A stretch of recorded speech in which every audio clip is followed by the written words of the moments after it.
Durante el año 98 y 99, 4 crímenes conmocionan a Vitoria-Gasteiz. Eran personas más o menos solitarias, de una cierta edad, que siempre eran asesinadas en espacios cerrados. El azcoitiarra Koldo Larrañaga se confiesa autor de 2 de los 4 asesinatos. A mí Koldo Larrañaga no me ha dicho por qué mata. Habla de un impulso irrefrenable. Pero seguramente hubo un orgasmo o varios por parte de los asesinos en serie. Son terribles también en eso. 10 años después, los expertos aseguran que Koldo fue el autor de las 4 muertes. Su narcisismo le lleva a no reconocer esas otras muertes. No reconocía haber cometido ninguno de los crímenes hasta que la policía y los agentes judiciales no le colocaban todas las pruebas encima de la mesa. Si queréis mayor prueba de que él fue el asesino, en cuanto fue detenido, no volvieron a producirse más asesinatos.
Vitoria, año 98.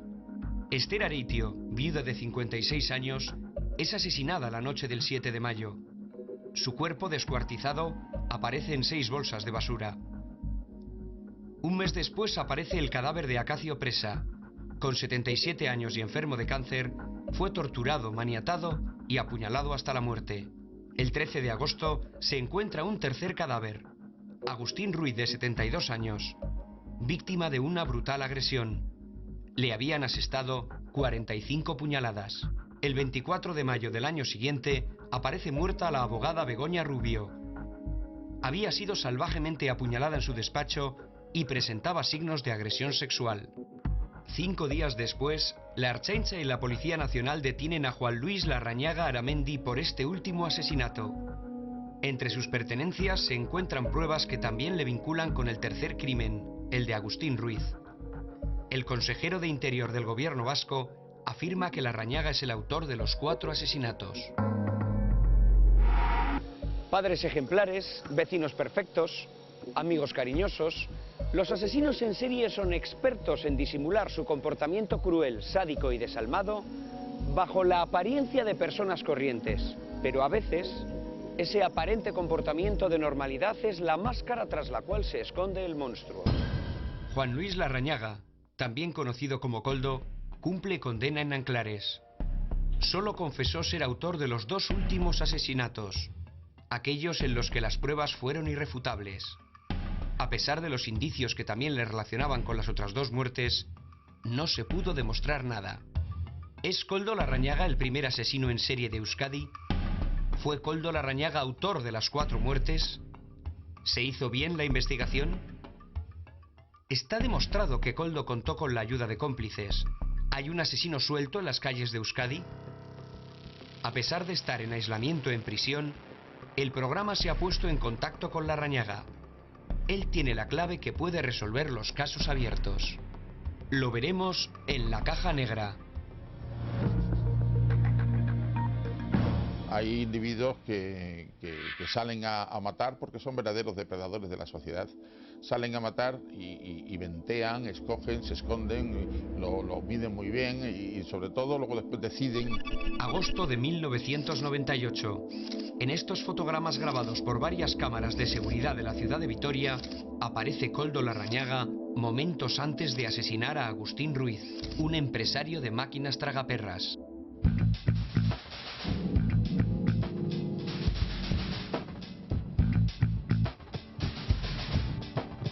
El 13 de agosto de 1998, Koldo Larrañaga visita en su taller a Agustín Ruiz, empresario de máquinas tragaperras. Koldo le solicita un préstamo y se produce una discusión entre ambos porque aún le debe dinero de una vez anterior. Entonces Koldo ataca a Agustín con un puñal o estilete de un solo filo en la misma entrada del taller. En el juicio, Koldo declaró que improvisó el arma sirviéndose de un destornillador a su alcance. Agustín Ruiz hace frente a la agresión y Koldo le apuñala una vez tras otra, hasta 45 veces. Koldo hace empleo de una violencia desmedida para vencer la resistencia del empresario. Larrañaga registra el local en busca de dinero. Se da cuenta de que ha dejado al empresario en la puerta y que alguien puede descubrirle. Arrastra el cadáver de Agustín hacia adentro y continúa el registro. El asesino no encuentra el más de 1,5 millones de pesetas que el empresario guardaba. Koldo le quita a la víctima la recaudación que lleva encima, 130.000 pesetas y un manojo de llaves. El asesino sale del taller y se dirige al domicilio particular del empresario en busca de más dinero. Sobre las 2 de la tarde, Koldo Larrañaga vuelve a Madrid en autobús.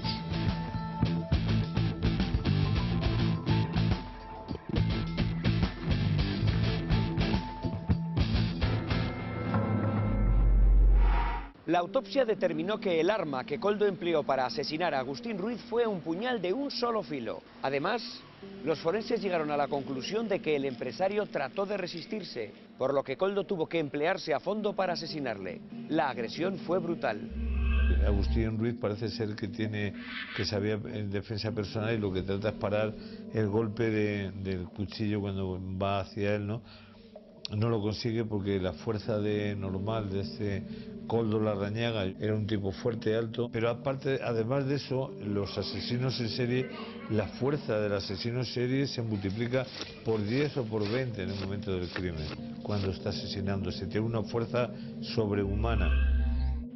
La fuerza descomunal y la violencia desaforada de este tipo de criminales contrasta con la espeluznante calma y frialdad con la que posteriormente abandonan la escena del crimen. Las cámaras de seguridad grabaron a Koldo momentos después de cometer el asesinato. Las imágenes muestran cómo Larrañaga oculta las manchas de sangre de su pantalón con su 3/4. Hace tan solo unos instantes, acaba de acuchillar hasta la muerte a otra persona. El crimen de Agustín Ruiz abre muchos interrogantes. El empresario tenía en su taller mucho más de 1 millón de pesetas que Koldo no se llevó. ¿Qué lógica lleva a un asesino a matar para cometer un robo y no se lleva el dinero? ¿Pudo tratarse de un asesinato improvisado? Koldo no iba con intención de matar a Agustín. Improvisó el arma. Se habla de un estilete, de un destornillador. No llevaba la navaja de monte. No es como en los otros asesinatos. En el caso de Agustín, esa pelea, esa discusión que tiene con ánimo de enfurecerlo y matarlo. Los asesinos en serie van creando fantasías que hasta que terminan en el asesinato y hasta que no acaban con la vida de esa persona, que a lo mejor lo ha matado ya 20 veces en su mente durante años, pues entonces cuando acaba con él ya se le acaban las fantasías, pero no se acaban, o sea, al día siguiente o al mes vuelven otra vez y tienen un deseo irrefrenable de volver a matar. Tras el asesinato de Agustín Ruiz en el verano del 98, Koldo Larrañaga volvió a su vida normal como si nada hubiera ocurrido y fijó su residencia en Madrid, en casa de su pareja Maribel Rondón. Tal vez por este motivo Koldo estuvo durante 9 meses sin asesinar, hasta el 24 de mayo de 1999. Ese día viaja hasta Vitoria. Sus pasos le conducen hasta el número 29 de la calle Siervas de Jesús. Aquí trabajaba su última víctima. Lunes 24 de mayo de 1999, 6 de la mañana. Koldo prepara en su casa de Azkoitia la bolsa de viaje. Algo de ropa, un cuchillo de monte y unos guantes de látex. Hoy vuelve a Vitoria y está listo para matar. En la capital alavesa, Koldo visita despachos de varias abogadas solicitando asistencia legal para un juicio. A todas les parece extraño que Koldo desconozca detalles esenciales sobre su caso. A las 16:30 horas, Koldo llega al despacho de la joven abogada Begoña Rubio y espera en el hall leyendo una revista. Begoña tiene otra cita. Cuando termina, Koldo se entrevista con la letrada, que le pide la citación. Koldo sale a buscarla. Begoña anota en su agenda el nombre de Koldo Larrañaga. Sobre las 19 horas, Koldo regresa al despacho de Begoña. Cuando ella le da la espalda, Koldo la ataca por detrás y la acuchilla en el pecho. Después la apuñala 5 veces en la parte posterior del cuello. La víctima cae al suelo. El asesino se coloca los guantes y procede a degollarla. Koldo le baja los pantis y la ropa interior hasta la altura de los muslos. Le abre la blusa y le corta el sujetador. Koldo entonces continúa apuñalando a Begoña en pechos y piernas. Con la abogada muerta, Koldo registra el despacho, se apodera de 4.500 pesetas de su bolso y se dirige al bar de un amigo. Allí tiene su bolsa de viaje. Se cambia de ropa, se toma una cerveza y le pide dinero al camarero. Koldo hace unas llamadas. Telefonea a su ex esposa para preguntar por su hijo. Después llama al hijo de Agustín Ruiz, el empresario que asesinó 9 meses atrás. El motivo de la llamada es el alquiler de un local. Koldo aún vagaría por las calles de Vitoria unas horas más, tratando de conseguir más dinero. Finalmente, Koldo coge un autobús a Madrid. En cuanto llega, arroja el cuchillo a una papelera. La autopsia de la abogada confirmó que no hubo agresión sexual. Sin embargo, Koldo la despojó de su ropa interior. ¿Por qué hizo esto? Hay un componente de difusión o de alteración sexual que se ve claramente en cómo dejó a la abogada Begoña Rubio bajándole los panties y regándole el sujetador. Eso indica que ahí hay algo que no funciona sexualmente, que eso es común en casi todos o en todos los asesinos en serie. A pesar de que se la encuentra con desgarros en la ropa y con los pantalones bajados y las bragas bajadas, sin embargo no realiza ningún abuso sexual. No usa ningún abuso sexual porque este tipo de psicópatas sádicos lo que disfrutan es no realizando un coito, sino el coito se simboliza con la muerte. Se simboliza con la muerte, se simboliza con la puñalada. Seguramente hubo un orgasmo o varios por parte de los asesinos en serie. Son terribles también en eso. Ha habido en un asesinato hasta 14 y 15 orgasmos han declarado ellos que tuvieron y por una muerte de esas. El arma blanca casi siempre nos lo vamos a encontrar con esa satisfacción que produce el acercamiento a la víctima. Acercamiento a la víctima que es distinto, por ejemplo, con arma de fuego. Hay un robo, sí, pero el robo no tiene la importancia, no tiene la firma que tiene la muerte por arma blanca, con un exceso de lesiones. Ese exceso de lesiones nos está hablando de ese disfrutar que tiene el sádico. El procesamiento del escenario del crimen de la abogada fue fundamental para la resolución del caso. La policía encontró en el despacho de Begoña un reguero de pistas.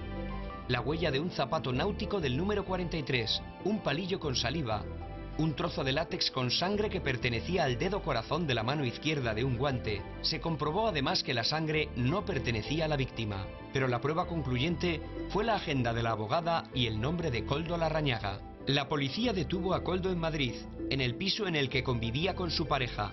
Los policías comprobaron que Koldo presentaba un corte en un dedo y que su sangre coincidía con la del trozo de látex.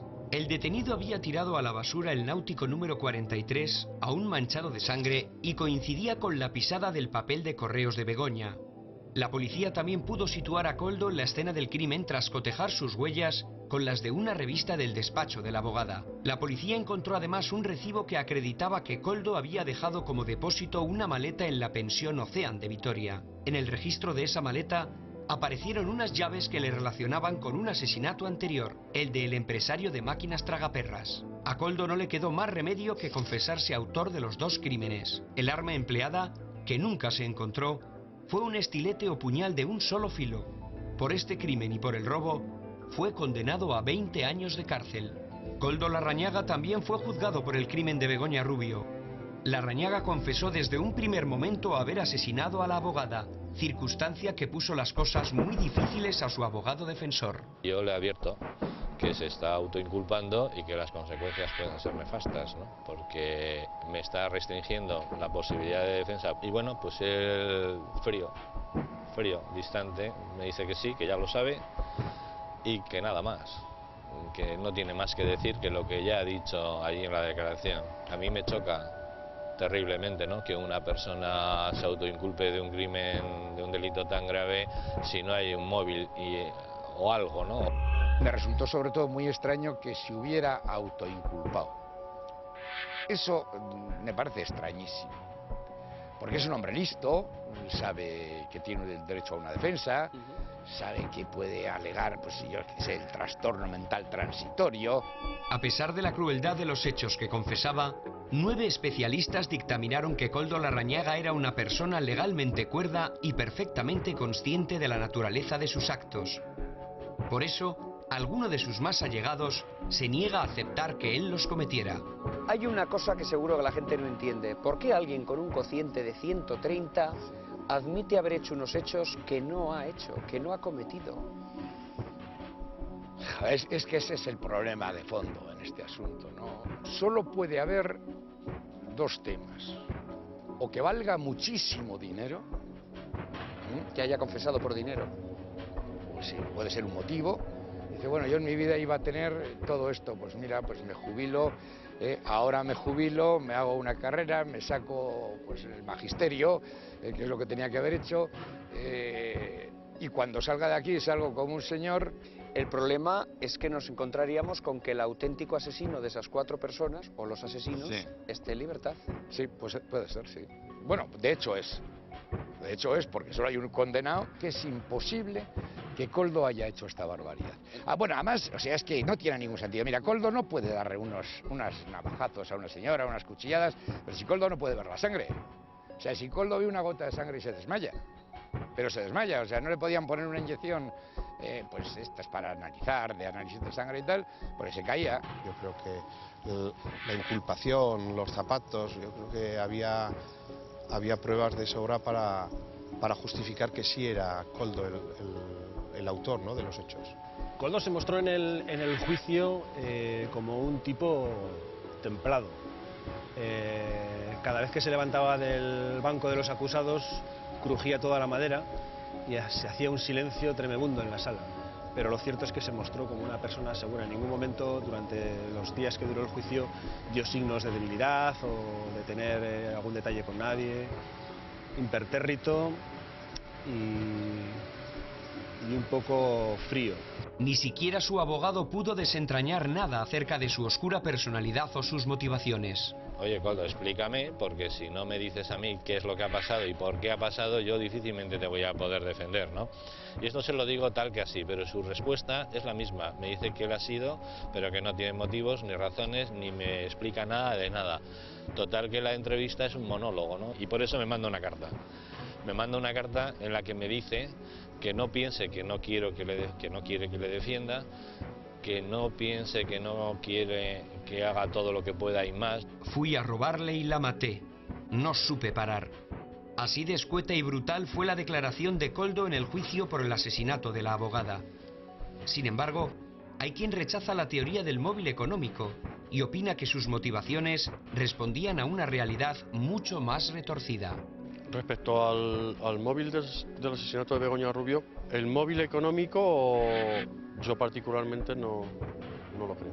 El móvil son ellos mismos, son las fantasías que se han ido acumulando en su mente durante años y necesitan sacarla fuera. Por lo tanto, no era el robar a una mujer.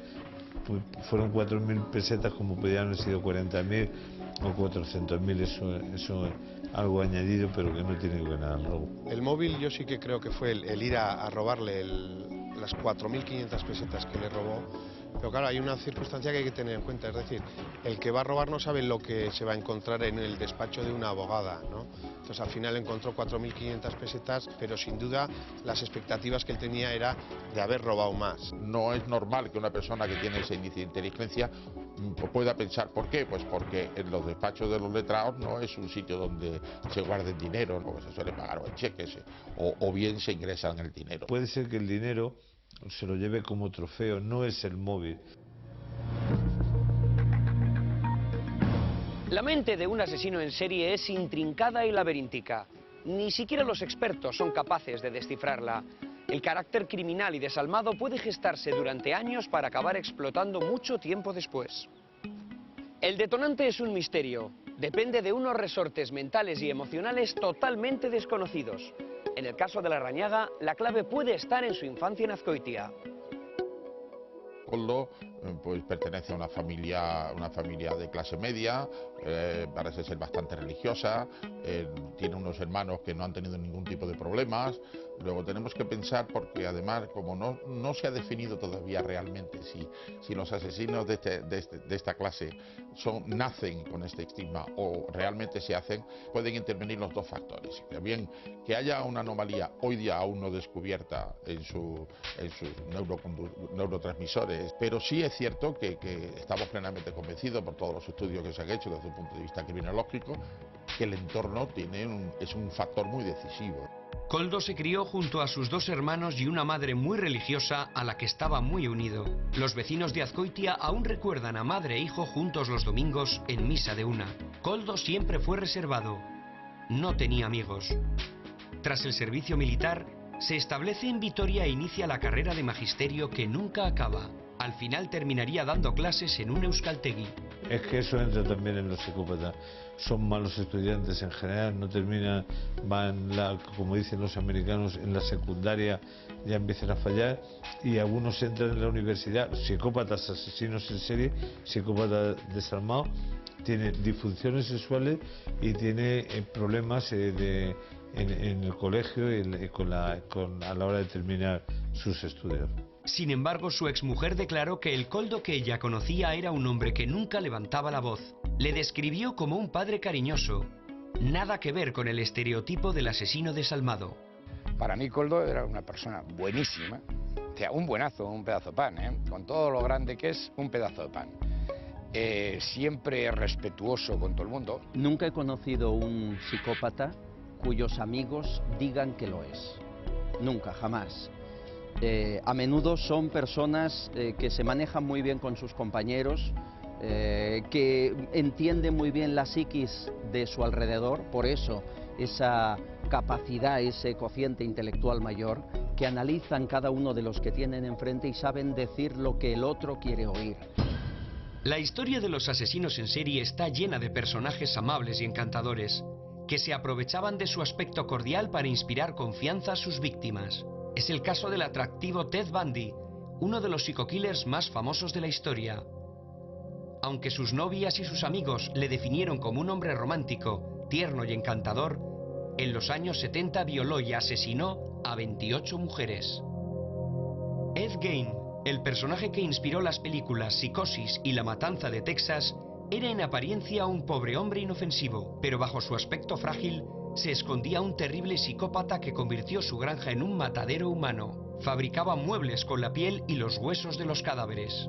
John Wayne Gacy, casado y con 2 hijos, era considerado un ciudadano ejemplar. Incluso dedicaba su tiempo libre a animar a los niños ingresados en el hospital con su disfraz de payaso. Durante la década de los 70, violó y torturó sádicamente hasta la muerte a 33 adolescentes. Y en la historia de los asesinos en serie españoles destaca José Antonio Rodríguez Vega, un hombre casado, bien parecido, de maneras amables y seductor, que fue condenado por la violación y el asesinato de 16 ancianas. José Antonio llegó a declarar: Todos los hombres han sentido alguna vez deseos de violar a su madre.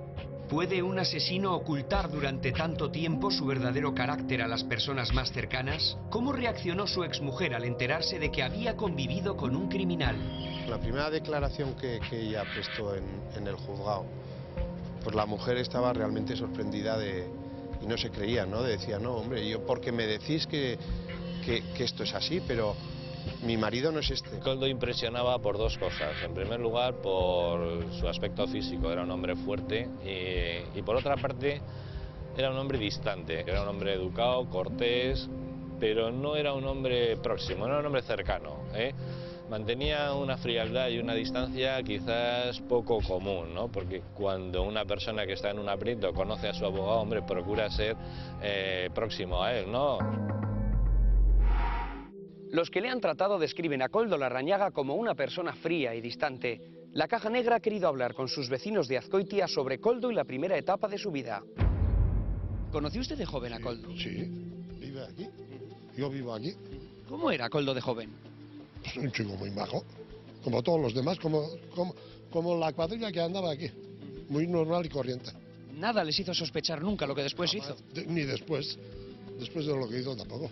No sé si usted le llegó a conocer en algún momento a Koldo Larrañaga, ¿sí? Vive aquí. Vive aquí. Tenemos entendido que pasaba poco por su barrio de Azcoitia. No sé. Yo de crío, bueno, así de... Yo, chico normal, le veía. Yo no sé lo que pasó luego. ¿Le conoció usted de joven a Koldo? Sí. ¿Y cómo era Koldo de joven? Normal. Un chico normal. Debió de ser una noticia dura para el pueblo, ¿no? Conocer todo lo que supuestamente hizo este hombre, Koldo Larrañaga. ¿Y lo hizo? No Sí. lo sabemos. Ahí está. Claro. ¿Usted cree que es inocente? Yo creo que sí. Inocente, yo creo que sí. Yo creo que ese chico, teniendo sus cosas de la madre y todo, es que ha tenido que ser, no sé, es que es inexplicable también lo de ese chico. Se suele decir que un día malo tiene cualquiera y tendría muy malo ese día. Sí hizo eso, claro. Eran tres hermanos y le conocíamos a los tres. Otros dos viven fuera, pero muy bien. La madre ha superado, bueno, superar no se puede superar, pero dentro de lo que cabe. Sí, parece que sí. En Vitoria vivía. Yo no sé qué trabajo hacía, pero vivía allí. Y luego pasó, pues, lo que no tenía que pasar. Lo mató 1 a 2, o no sé. Dicen que hasta 4. Mirando así, aparentemente parece un chico formal, un chico buenísimo, pero el que hace eso no es bueno. No. Aquel está condenado al infierno. En Azcoitia nadie conocía la otra cara de Koldo. Algunos de los que le trataron en Vitoria han hablado de un Koldo estafador. Una persona fría que no dudaba en amenazar de muerte a quien se atrevía a reclamarle una deuda. Tuvo juicios por estafa. Pero serían cosas mínimas. Yo quiero recordar que en algunos ya le pude defender, pero creo que serían pequeñas gatadas que había hecho. ¿Quién no comete estafas todos los días? ¿Quién no aparenta un crédito que no tiene? O sea, tú no eres Marlon Brando y sin embargo estás en la televisión, ¿no? Así es. A pesar del empeño de su amigo por retratar a Koldo como una persona normal y corriente, su constante implicación en delitos y negocios sucios nos dicen lo contrario. Pues caramba, parece que Koldo tenía muchos antecedentes para ser un hombre tan bueno. Pero ¿qué son antecedentes? O sea, es que la prensa califica, e incluso los jueces, ¿no? Antecedentes, dice, bueno, pues era una conducta, si no era delictiva, podía estar próxima a lo delictivo, pero esto condiciona a un delincuente o condiciona a una persona. O sea, ¿quién no tiene antecedentes en su vida? O sea, ¿quién no tiene malas notas en el colegio? ¿A quién no le han echado alguna vez? ¿A quién no han detenido por una borrachera? O por mear en la calle. Joder. Luis, también hemos oído que podría haber estado involucrado Koldo Larrañaga en trata de blancas, es decir, en la captación de prostitutas magrebís. ¿Qué de cierto en esto? Eso puede ser. Pues no me extrañaría nada que si tenían un club, pues tuvieran que surtir el club del elemento necesario, ¿no? En este portal número 3 de la calle José Pablo Ulibarri de Gasteiz, el 7 de mayo de 1998 fue asesinada la profesora de inglés Esther Areitio, viuda y de 56 años. Este crimen fue el primero de una larga serie de asesinatos que conmocionaron a la ciudad de Vitoria. En ese momento la Ertzaintza ni siquiera sabe de la existencia de un tal Koldo Larrañaga, ni sospecha de su posible implicación en el caso. El presunto culpable, el principal sospechoso, Koldo, a él tan solo se le relacionó con 2 de los 4 asesinatos. Sí. No con el de vuestra hermana. No, ni con Se supone, pero... ¿Creéis vosotras que fue él? Se supone. Yo creo que sí. Yo no lo sé. Yo creo que sí, que tuvo que ser él, porque no hay, no sé. Yo creo que sí, que fue el de los 4. Y si queréis mayor prueba de que él fue el asesino, en cuanto fue detenido, no volvieron a producirse más asesinatos. Esa es la mayor de todas las pruebas. Koldo Larrañaga no se declaró culpable del asesinato de la profesora de inglés, de Esther Areitio, a pesar de que la conocía. Él vivió durante casi 3 años enfrente de su casa. Solían coincidir, hay testigos que lo acreditan, en un bar de Vitoria que se llama el Bar Androide, que estaba prácticamente entre las 2 viviendas. Lo más horrible fue que la acuchillaron, le metieron un cuchillo por la espalda antes. Yo creo que sería, esto me imagino yo, que sería para que dijese el número de la cuenta. Para mí lo horroroso es lo mal que lo pasaría ella hasta que le mataron. Desde que dijo el número de cuenta, es que tuvo que ser horroroso eso. Sobre las 9:30 de la noche, Esther Areitio habla por teléfono con un familiar. Unos minutos más tarde, por lo menos 2 personas entran en el piso. La cerradura no aparece forzada. Puede ser que Esther conociera a alguno de ellos o que consiguieran entrar mediante alguna artimaña. Esther es atacada por detrás con un cuchillo de caza modelo oso negro. Recibe varias puñaladas en la parte posterior del cuello y en diferentes partes del cuerpo. Antes de morir, los asesinos consiguen que Esther les dé la clave de su tarjeta de crédito. Los asesinos pretenden deshacerse del cuerpo de Esther y deciden descuartizarlo en la bañera con ayuda de 2 cuchillos. A las 10:20, uno de los cómplices acude a un cajero cercano y, cubriéndose con la capucha de su sudadera, saca 75.000 pesetas de la cuenta de Esther. A las 2 de la madrugada hará otra extracción en otro cajero de 97.000 pesetas. Mientras tanto, el otro de los asesinos continúa descuartizando a la víctima con una precisión que llama la atención de los investigadores. Cada una de las 4 extremidades, la cabeza y el tronco, es envuelta en una prenda y a su vez introducida en una bolsa de basura.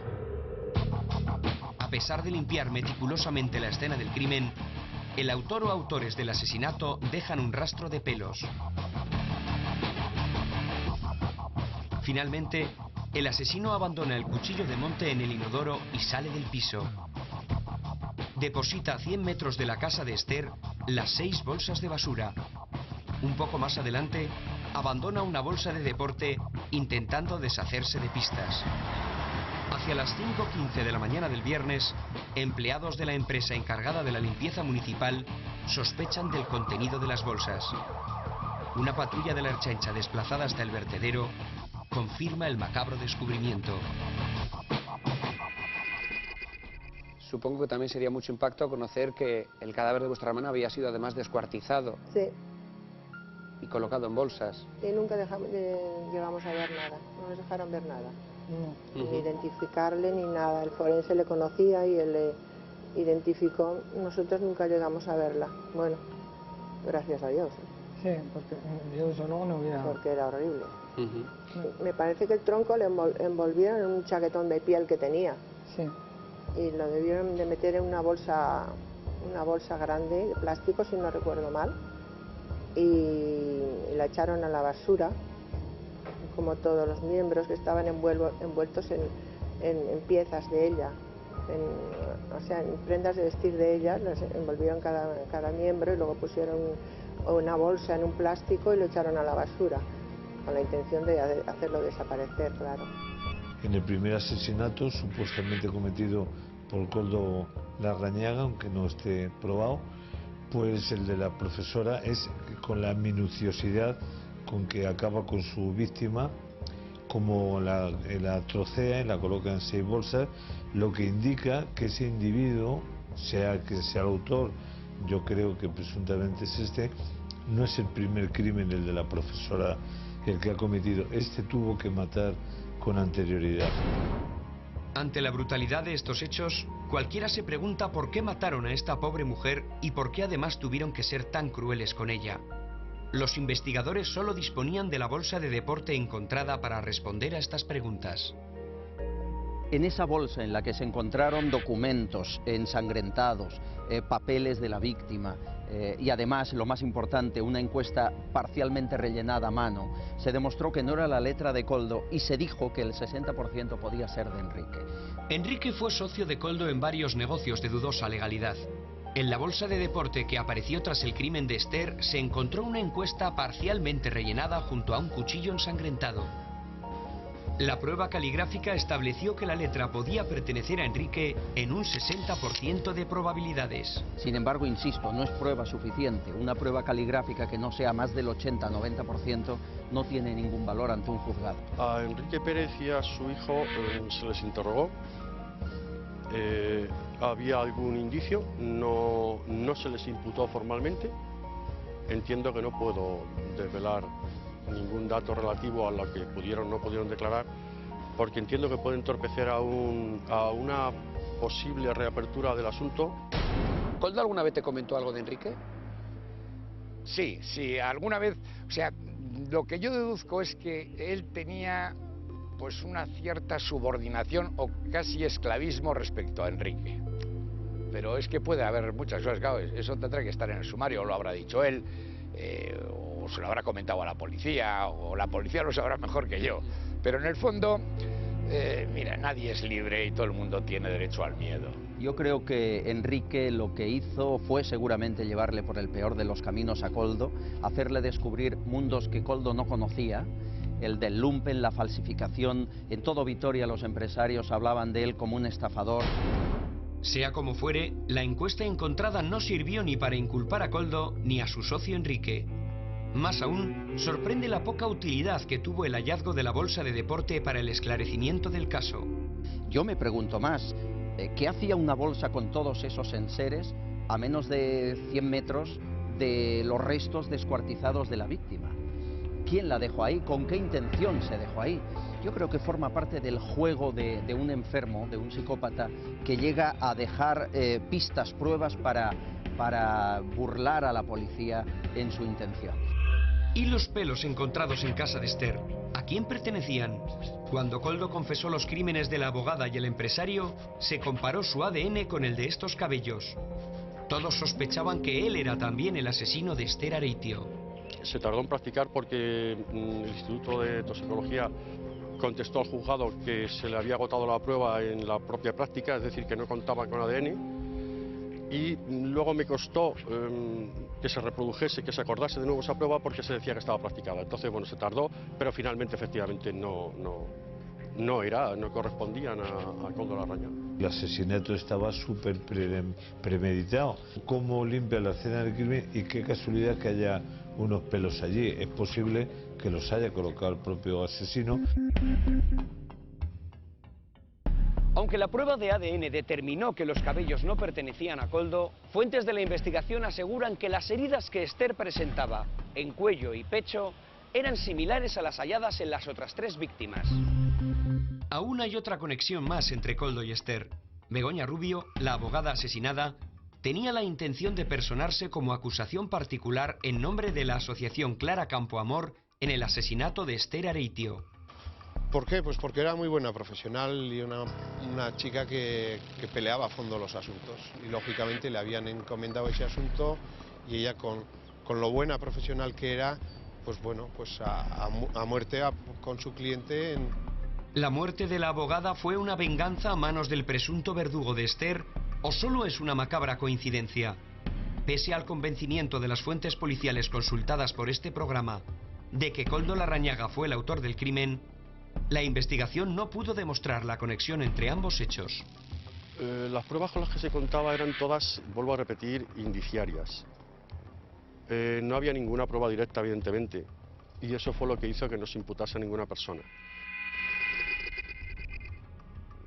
Un mes después del asesinato de Esther, apareció en esta vivienda de la calle Paz el cadáver de Acacio Presa, el cordelero de Vitoria, un hombre también conocido por su apellido materno, Pereira, un anciano de 77 años, enfermo de cáncer, muy querido en la ciudad de Gasteiz.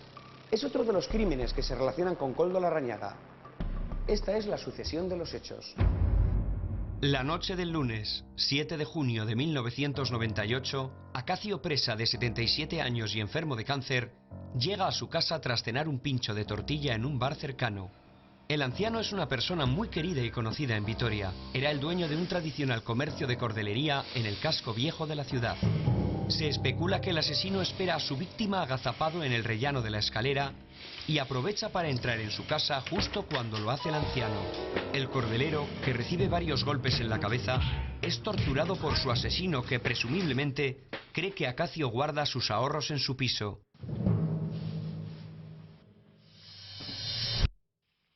El anciano finalmente es maniatado por su verdugo, que le asesta 15 puñaladas con un estilete o puñal de un solo filo. El asesino registra el piso de Acacio Presa y como único botín se lleva la cartilla de ahorros que Presa siempre llevaba encima. La familia del cordelero confirmará posteriormente que no se registraron movimientos en esa cuenta. Se han podido establecer varias conexiones entre Larrañaga y el cordelero. Koldo y el anciano solían coincidir a menudo en este conocido restaurante de la capital alavesa y además montó una empresa justo enfrente del portal de su víctima. A pesar de eso, Koldo insistió en que no le conocía. Acacio Pereira. Sabemos, y hubo personas que atestiguaron, que ambos llegaron incluso a jugar algunas partidas de mus en un pequeño restaurante que hay muy cerca de donde compraba los cuchillos, entre otros los cuchillos con los que asesinó a algunas de sus víctimas. Era el restaurante Ochandiano. Allí hay gente que acreditó que Acacio Pereira y Koldo Larrañaga se habían visto o se veían, o en alguna ocasión habían coincidido. Pedro Gorospe, uno de los periodistas que cubrieron los casos, tiene muy claro el móvil del asesino del cordelero. Acacio Pereira era una de esas personas que acumulaba una pequeña fortuna, casi engarzada perfectamente con la imagen del alavés prudente, que poco a poco había ido haciendo una pequeña fortuna con su tienda. Fuentes próximas a la investigación han confirmado que los 4 asesinatos presentan algo más que similitudes. En el primer y en el cuarto crimen se usó un cuchillo de cazador. En el segundo y tercer asesinato, el arma fue un puñal de un solo filo. Las características de las heridas hacen pensar que fueron causadas por la misma persona. Y quizá lo más importante, Koldo Larrañaga conocía a todas las víctimas. Eran personas más o menos solitarias, de una cierta edad y que siempre eran asesinadas en espacios cerrados, ¿no? En el caso de Begoña Rubio la única diferencia era que era relativamente joven, pero los demás coincidían más o menos en ese esquema. Y a eso se empezaron a sumar otras coincidencias, como que por ejemplo todos morían con arma blanca y de manera traumática. Suponiendo que Koldo hubiera cometido los 4 asesinatos, cabe preguntarse cómo fue tan profesional en los 2 primeros y tan descuidado en los 2 últimos. Sobre todo teniendo en cuenta que está demostrado que es extremadamente inteligente. Convencido estoy de que quería terminar sus andaduras y que le detuvieran. Cuando llega a las 4:30 ese bufete, no está la abogada, está con una visita, deja su nombre real y auténtico y su apellido real y auténtico, queda escrito en un documento y vuelve a las 7:30 a matarla. Está dejando la prueba de quién es el asesino. Va teniendo mucho cuidado en los 2 primeros crímenes porque él ha entrado en una dinámica de asesinar y piensa matar más.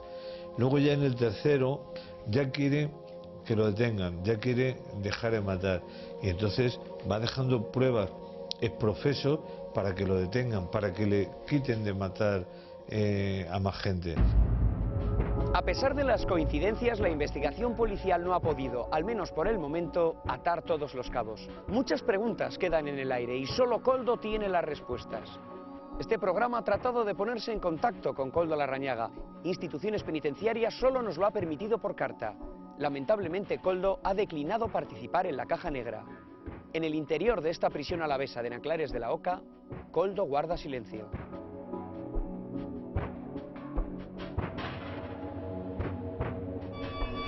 Les está llamando torpes a los policías, a la China, o a su narcisismo le lleva a no reconocer esas otras muertes porque no han encontrado las huellas suficientes, los signos suficientes para poderle inculpar. ¿Os dais cuenta con lo listo que soy que no me podéis coger?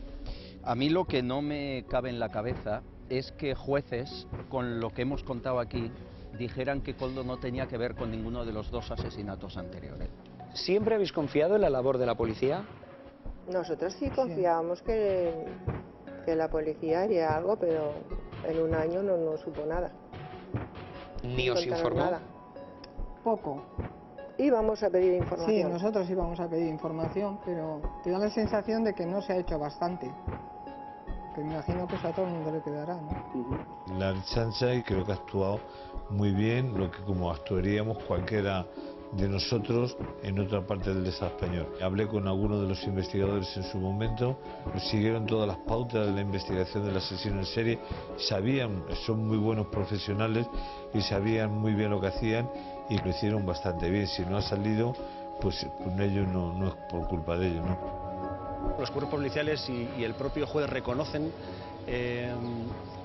que no reconocía haber cometido ninguno de los crímenes hasta que la policía y los agentes judiciales no le colocaban todas las pruebas encima de la mesa.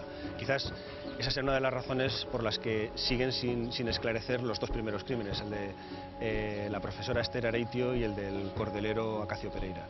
Me dejaron seguir la investigación policial, yo les vi trabajar y entiendo que dentro de sus posibilidades hicieron todo lo que estaba en su mano y ellos estaban interesados en que yo, como abogado de la familia, utilizase esas pruebas ante los tribunales. Hay muchas pruebas como para volver a reabrir el caso. Yo si fuera miembro de esas familias, de esas dos personas asesinadas, estaría muy indignado porque han dado carpetazo a un caso que hay más que posibilidades de que Koldo fuera su asesino y por eso no se le ha condenado y dentro de poco estará libre. ¿Estáis atentas a cuál es su actual estado penitenciario? Según la sentencia que le dieron no se le podía aplicar ninguna rebaja. No, ninguna rebaja, ni amnistía, ni nada. Pero yo no sé, como ahora todos salen tan pronto, a mí me da miedo pensar que puede estar en la calle pronto. No me cabe en la cabeza que Koldo vaya por la vida matando a nadie. El pobre Koldo pues va a salir, tiene que salir, necesita, o la sociedad necesita que se reinserte en esa sociedad. Va a salir de la cárcel y va a volver a matar, o sea que la cárcel lo único que les sirve a estos asesinos es para perfeccionar sus crímenes, para hacer autocrítica y darse cuenta de los errores que han cometido y hacer el propósito de enmienda de no volver a incurrir en esos errores. Vamos a ver, la libertad condicional no la va a tener antes de las 3/4 partes de la condena. Y ya digo que difícilmente las 3/4 partes de 30 años, pues fíjate, estamos hablando de 23, 24 años. Esto ocurrió en el 99, ingresó en prisión el 1 de enero del 99, estamos en el 2008, justo va a cumplir ahora 9 años de prisión. Por lo menos hasta la mitad de la condena no hay permisos, hablando de régimen penitenciario. Por lo tanto, le quedan otros 9 años como mínimo. Hasta ahora se ha demostrado que las cárceles no sirven para rehabilitar ni violadores ni asesinos múltiples. Solo va a estar curado cuando un informe expertos lo diga, pero ¿puede engañar a los expertos? Yo creo que sí, y en ocasiones se han encontrado personas con el cociente intelectual que tiene Koldo que engañan a los propios psiquiatras simulando una curación que después no está. ¿Quién nos asegura que Koldo saldrá bien? No son delincuentes comunes, por lo tanto las prisiones no serían el lugar adecuado donde estar, tampoco el psiquiátrico porque no son locos. Habrá que ir pensando naturalmente en establecer las suficientes instituciones como para estos hombres puedan estar en un sitio. A nivel particular, lo dudo mucho que tenga ningún permiso y que va a cumplir íntegramente la pena o casi íntegramente antes de empezar con permisos, sobre todo porque hay una alarma social importante. La gente no debe alarmarse. Lo que pasa es que los medios ibais a utilizar todo esto para decir el asesino en serie tal saldrá, parece mentira, la justicia es una injusticia.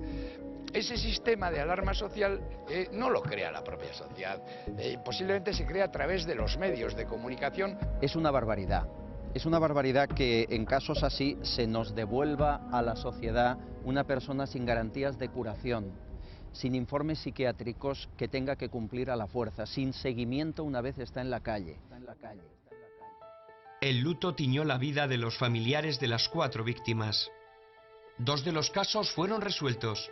Los otros 2, el de Acacio y el de Esther, siguen sin resolverse.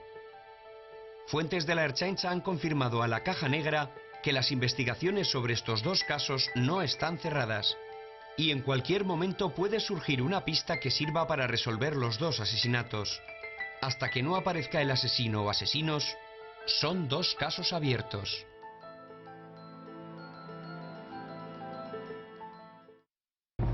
La Caja Negra va a hacer un alto en el camino para preparar nuevos reportajes.